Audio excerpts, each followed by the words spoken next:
Starting in cat-cow once more, so just rounding through the back and hollowing out.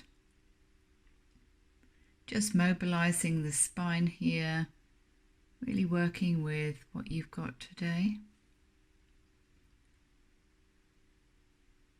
Taking your time, really pushing the mat away, noticing what sensations you feel in the back body as well as the front body, and the throat and the neck.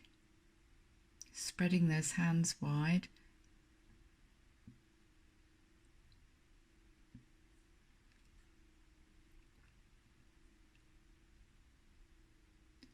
And then pushing back into extended child's pose or just child's pose, tucking in nice and tightly. Head comes down to the mat, just taking a few breaths here to see how you feel, see how your breath is moving.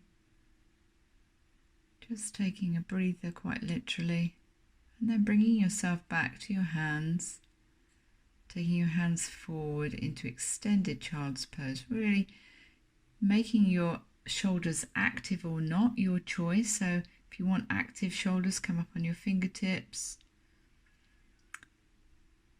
And if you find it difficult to get your bottom down towards your heel, use something in between, stacked behind your knees like a cushion or a block, anything that helps give you a little bit of comfort while you're achieving the pose.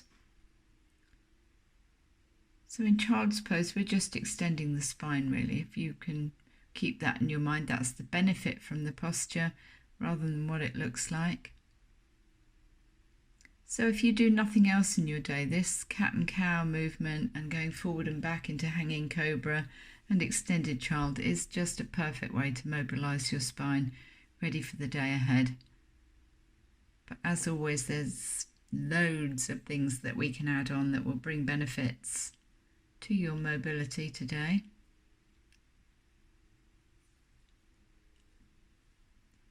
So just working with what is, as always.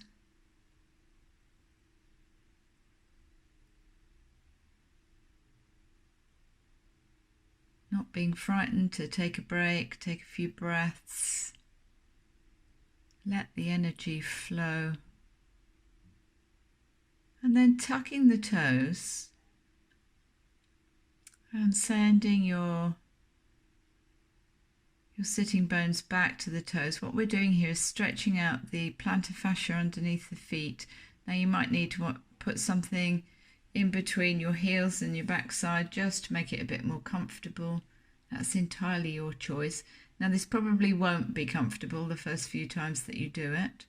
So just do it for a second or two, then pat the tops of the feet out, and then let's go again. Little and often is how you see progress with this pose, but foot mobility is crucial for full body mobility.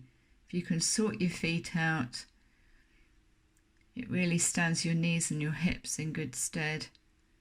So perhaps taking a raised version of this, and you can twist and look towards the right ankle and then the left.